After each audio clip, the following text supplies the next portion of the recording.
चलिए, तो हम लोग मैग्नेटिक सर्किट में एक्चुअल में ये पार्ट क्यों इम्पोर्टेंट है। अब देखो, बेसिक तो है ही इसमें, पूरा मशीन है, ट्रांसफार्मर है, इलेक्ट्रोमैग्नेटिज्म है, मतलब सारा का सारा टॉपिक जो है ये इससे रिलेटेड है। सारे टॉपिक्स इससे रिलेटेड है।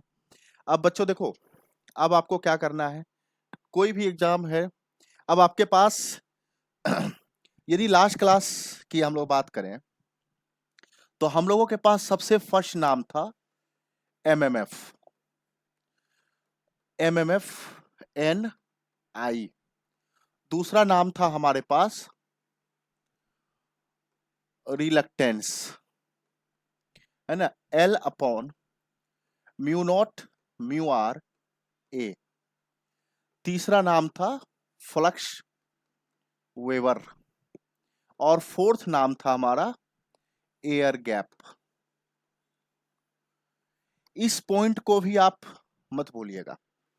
एक्चुअल में ये हमारे पास चार नाम था, हम लोगों ने लास्ट क्लास डिस्कस किया है लेक्चर नंबर 3 में। तो ये जो चार पॉइंट है आप इसको नोट करके रखिएगा, ये बहुत इंपॉर्टेंट पार्ट है आपका। अब देखो, ये जो लेंथ है ना, ये जो लेंथ है ये वाली, यहां पर जब हम लोग लेंथ की बात करते हैं तो हम लोगों के पास दो तरह का लेंथ है। एक है इनसाइड मैग्नेटिक फील्ड,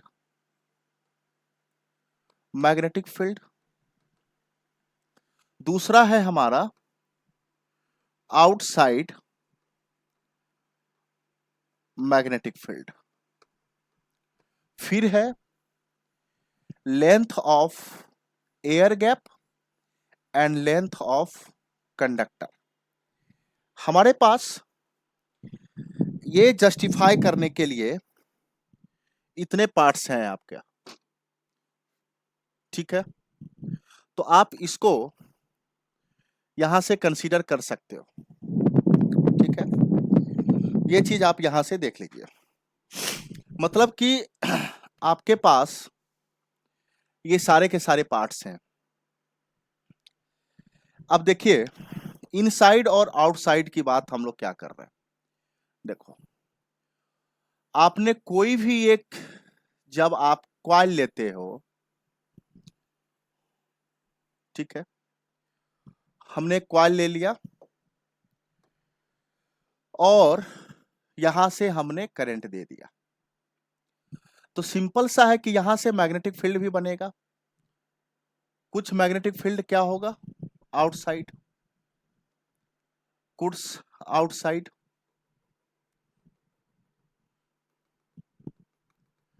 तो ये लेंथ किसका हो गया, length of outside magnetic field, ठीक है। अब है यहां पर, अब यहां पर इनसाइड भी तो है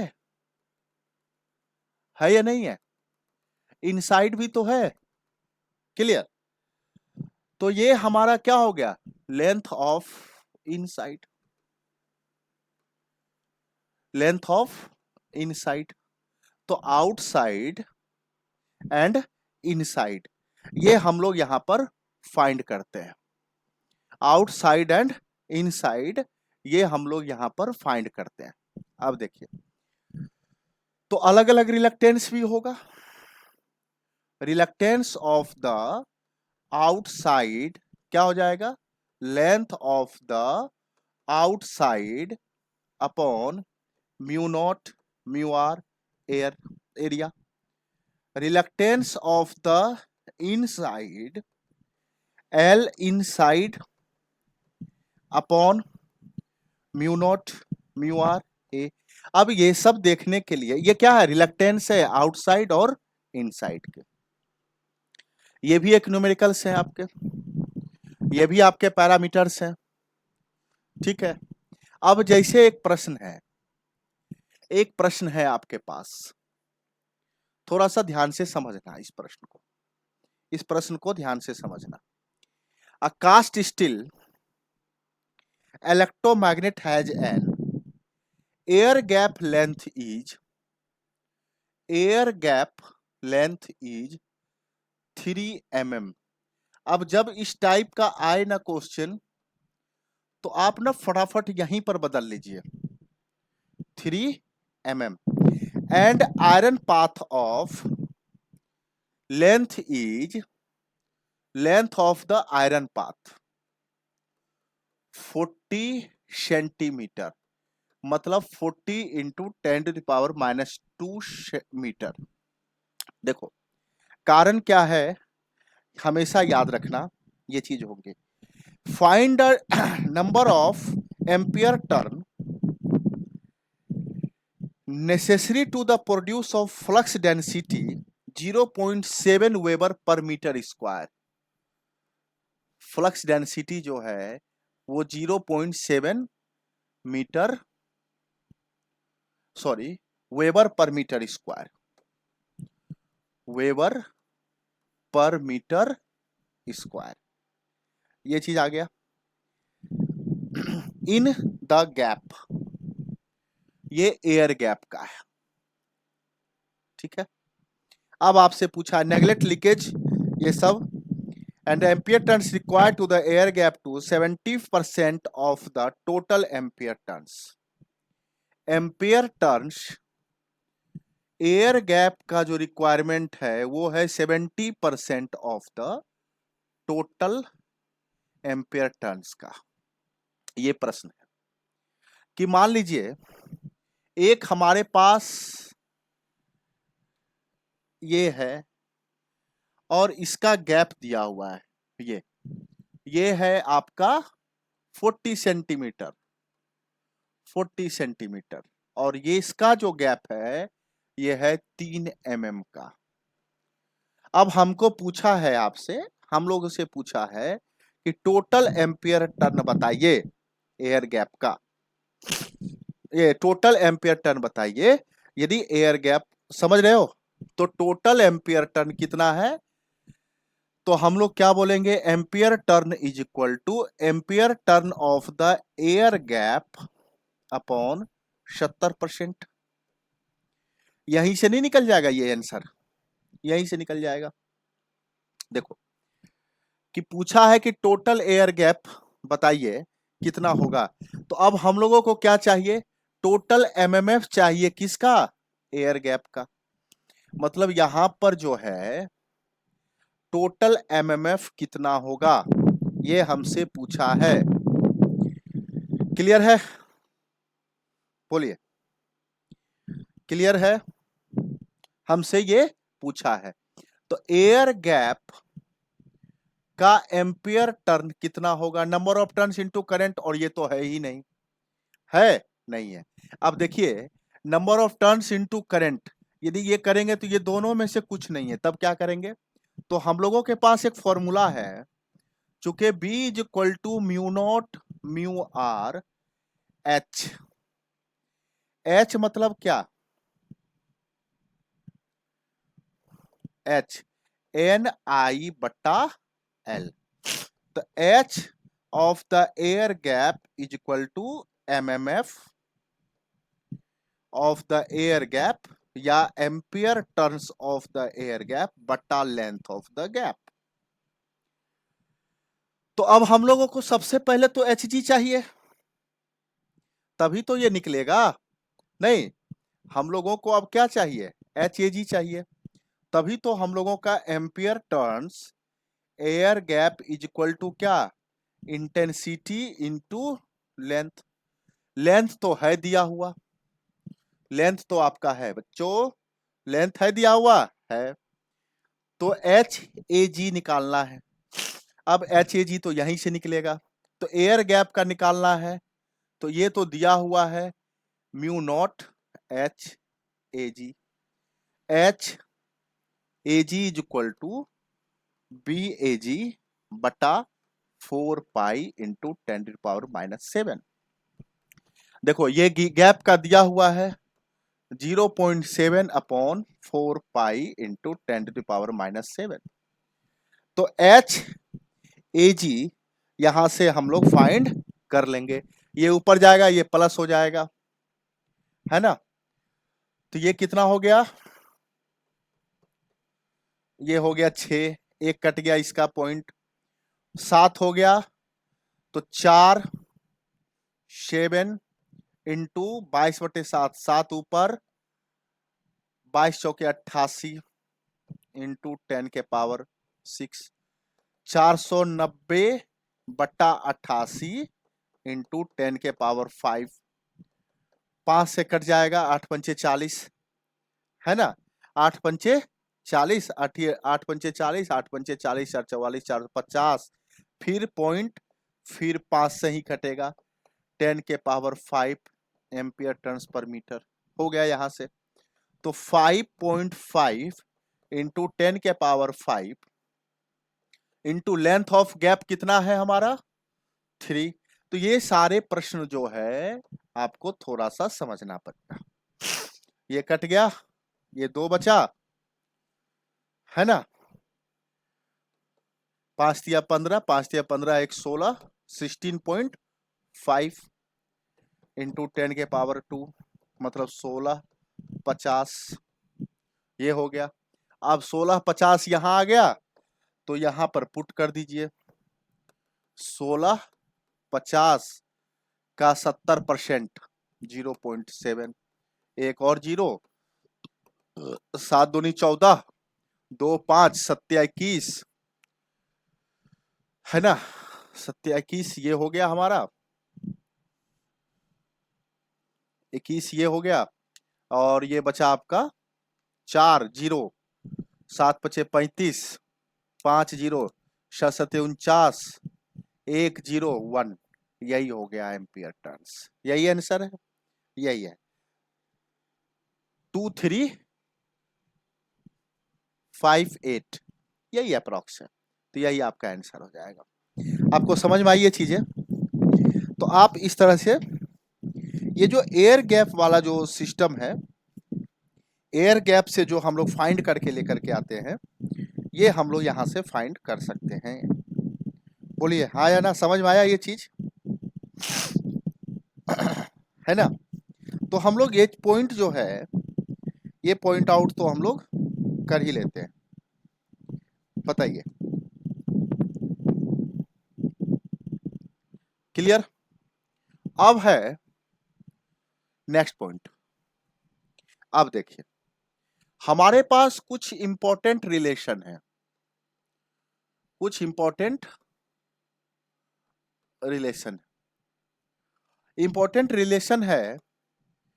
वो रिलेशन क्या क्या है, देखिए।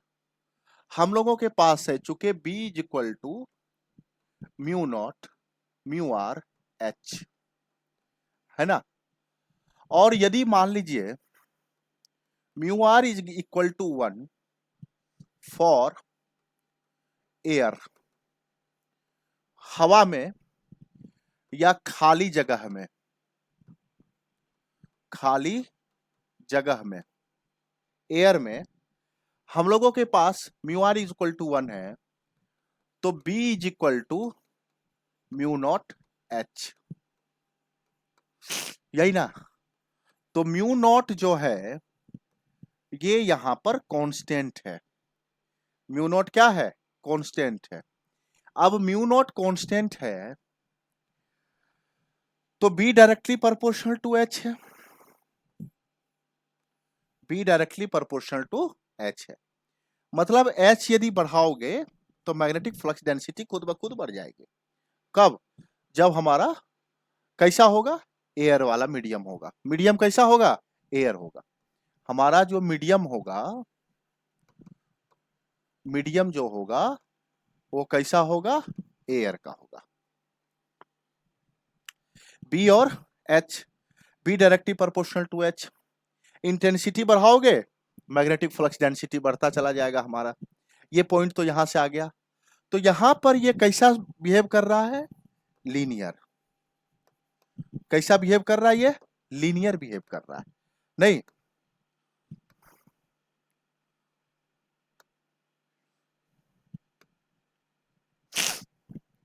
है ना। तो यहां पर ये लीनियर बिहेव कर रहा है, ये ठीक है। तो ये हमारा क्या है, H है, और ये हमारा B है।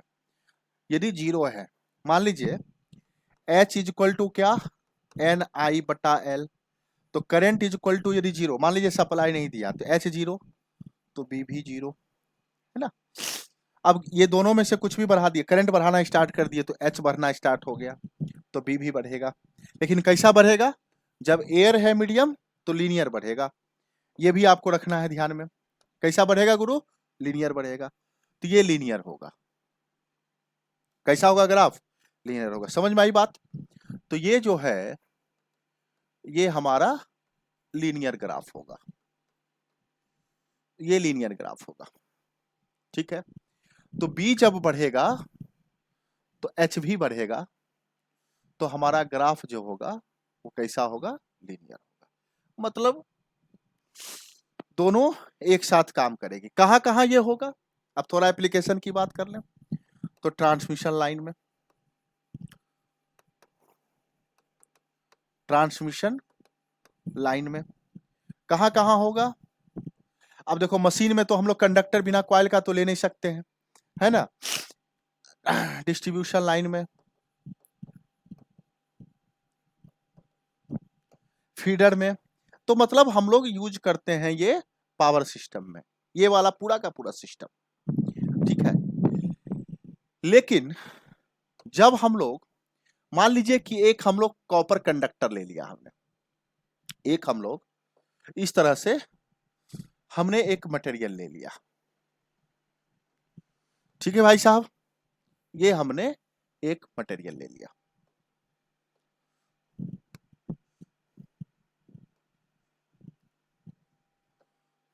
एक मटेरियल ले लिया इस तरह से, ठीक है, इस तरह से, और इसको हमने वाउंड कर दिया,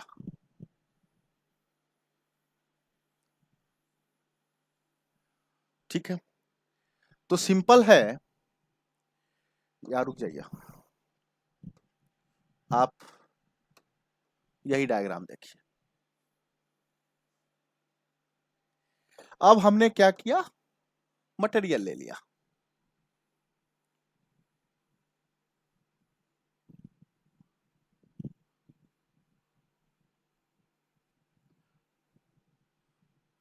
ठीक है, ये मटेरियल ले लिया और यहां से हमने करंट दे दिया इसको, क्या किया, करंट दे दिया, सप्लाई, ठीक है। अब यहां पर हमने एक चेंजर लगा लिया इसको, कि करंट को हम लोग चेंज कर सकते हैं, मतलब करंट को हम लोग रेगुलेट कर सकते हैं इस तरह से। तो सिंपल सी बात है कि यहां पर जब सबसे फर्स्ट हम लोग का करंट बढ़ना स्टार्ट हुआ, तो ये, अब देखो ये मटेरियल है, मटेरियल है, आप जानते हो कि इसका भी अपना एक मोमेंट होता है, हम लोग पढ़े थे, क्या होता है, एक अपना मोमेंट होता है। ये भी एक समय, जैसे आपने मान लीजिए कि आपने नल का टैप चलाया है, ठीक है, पानी गिर रहा है और बकेट में, तो एक समय तो क्या होगा, पूरा का पूरा बकेट तो भर जाएगी, तब तो पानी तो नीचे गिरेगा, है ना, पानी तो नीचे गिरेगा, समझ रहे हो। तो सिंपल सा है, इसको हम लोग बोलते हैं कि एक समय में क्या हो गया, ये सेचुरेट हो गया है, क्या हो गया है, एक समय में ये जो है ये हमारा क्या हो गया है, सेचुरेट हो गया है। तो सेचुरेशन के बाद अब इसमें कुछ चेंज नहीं होने वाला, कोई फील नहीं होगा, है ना। तो ये एक समय में ये क्या हो चुका है, सेचुरेट हो चुका है, तो ये हमारा सेचुरेट हो जाएगा। आप ध्यान से देखना, ये चीज आई बात समझ में, क्लियर हो गया ये चीज, हाँ या ना, ठीक है बाबू, ठीक।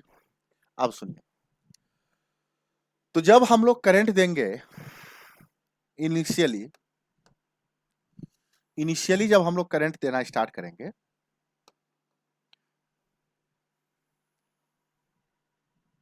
ठीक है। जब हम लोग करंट देना स्टार्ट करेंगे, ये मान लीजिए H है और ये मान लीजिए हमारा B है, तो करंट जीरो तो ये भी जीरो, दोनों जीरो। जब हम लोग करंट बढ़ाना स्टार्ट करेंगे तो एक समय तक ये क्या होगा, बढ़ना स्टार्ट हो जाएगा, ये एक समय तक बढ़ना स्टार्ट हो जाएगा और एक पॉइंट पर जा करके ये क्या हो जाएगी, हमारा सैचुरेट हो जाएगी। कौन? Fully magnetisation. तो मतलब जीरो से P पॉइंट तक क्या है, बढ़ा है ये O2 या 0 to P क्या हुआ है, ये इंक्रीज हुआ है। कैसा? लीनियरली, है ना, इंक्रीजेज। एट P पॉइंट ये क्या हो गया, सैचुरेट हो गया। क्या हो गया, ये सैचुरेट हो गया। अब क्या है यहां से, अब यदि मान लो करंट बढ़ाते हो तो H बढ़ेगा, H बढ़ेगा, लेकिन मैग्नेटाइजेशन क्या हो चुका है, सैचुरेट हो चुका है, तो S बढ़ेगा लेकिन ये बढ़ेगा नहीं। मतलब ये क्या हो गया आपका, ये कंटिन्यूअस बढ़ेगा। ठीक है, ये बढ़ेगी बट ये नहीं बढ़ेगा। इसको हम लोग बोलते हैं, इस P पॉइंट को सैचुरेशन पॉइंट, सैचुरेशन पॉइंट। ये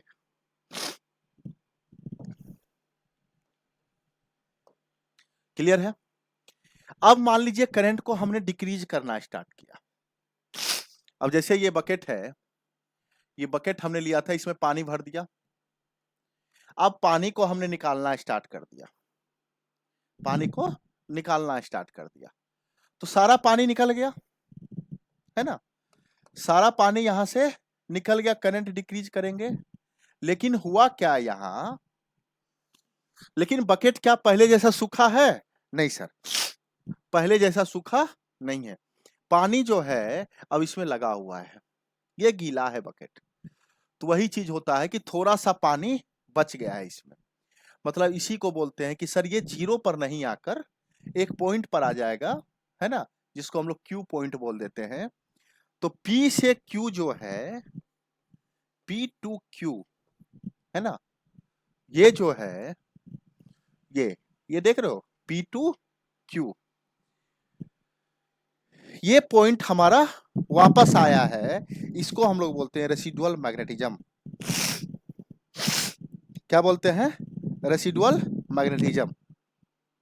ठीक है, इसी को यहां से यहां जो बचा है, और इसको हम लोग बोलते हैं, इस पॉइंट को हम लोग बोलते हैं P to Q, क्या हो जाएगा, हमारा मैग्नेटिक फ्लक्स मिलेगा, जिसको हम लोग क्या बोलेंगे, रेसिडुअल मैग्नेटिज्म। और ये रेसिडुअल मैग्नेटिज्म पर ही हमारा मशीन क्या होता है, ऑपरेट होता है। किसी भी मटेरियल के लिए जो कर्व बनता है, इसी को हम लोग बोलते हैं BH कर्व। क्या बोलते हैं? BH curve. इस पॉइंट को हम लोग बोलते हैं रिटेंटिविटी, रिटेंटिविटी। और इसको हम लोग बोलते हैं, अभी जस्ट बता देंगे। उसके बाद डिक्रीज करते चलिए, डिक्रीज करते चलिए, एक पॉइंट पर आकर के ये माइनस हो जाएगा आपका, एक पॉइंट पर आकर के ये माइनस हो जाएगा, ये -H यहां। अब यहां पर B जीरो और H किस में आ गया, माइनस में आ गया।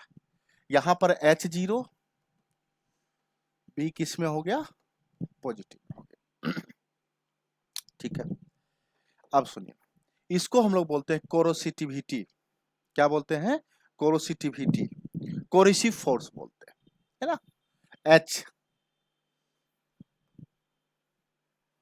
कोरिसिव फोर्स। ये हम आपको अभी बता रहा हूं मैं, ये एक्चुअल में मटेरियल साइंस की, मटेरियल की बात है, हम लोग इसको मटेरियल में डिस्कशन करेंगे। अब यहां से डिक्रीज कीजिएगा तो एक पॉइंट पर आकर के फिर ये नेगेटिव डायरेक्शन में भी सैचुरेट कर जाएगी। ठीक है, फिर आप उल्टे दिशा में लेकर चलिए, फिर ये आपका यहां पर मतलब इसको हम लोग बोलते हैं BH कर्व। ये पूरा का पूरा इसको हम लोग रेसिडुअल बोलते हैं, ये रेसिडुअल मैग्नेटिज्म। और फिर इस पॉइंट को हम लोग बोलते हैं कोरिसिव फोर्स। कोरिसिव फोर्स, आप समझ में आई बात? अब देखो ये जो कोरिसिव फोर्स है ना, ये कम होनी चाहिए हमारे किसी भी मटेरियल का, और ये जो देख रहे हो मैक्सिमम वाला पॉइंट, ये ज्यादा होना चाहिए। मान लीजिए, तो हमारा ग्राफ कैसा होना चाहिए? तो हमारा ग्राफ इस तरह से होना चाहिए। ये देख रहे हो, इसको हम लोग बोलते हैं सॉफ्ट आयरन। नेक्स्ट लेक्चर चलेंगे हम लोग लेकर के इसको, और इसको हम लोग बोलते हैं हार्ड आयरन, और इसको हम लोग बोलते हैं BH कर्व, है ना। कोरिसिव फोर्स जो होना चाहिए वो क्या होना चाहिए? कम होनी चाहिए हमारा, तभी ना। देखो, कोरिसिव फोर्स यदि कम होगा तो हमारा करंट कम लगेगी, नंबर ऑफ टर्न्स कम लगेगी, तो फायदा है। तो इस मटेरियल का रिलेटिव परमिएबिलिटी बहुत ही ज्यादा होता है कंपेयर टू हार्ड आयरन। तो दो कर्व है, BH कर्व और स्ट्रेट लाइन कर्व। तो हम लोग कल जो चलेंगे लेकर के, इसमें हम लोग मटेरियल साइंस, मटेरियल की बात और BH कर्व फिर से हम लोग इसका एक्सप्लेन करेंगे, तो पूरा प्रॉपर एक लेक्चर आपका हो जाएगा। आज के लिए इतना ही रहने दीजिए। Thank you.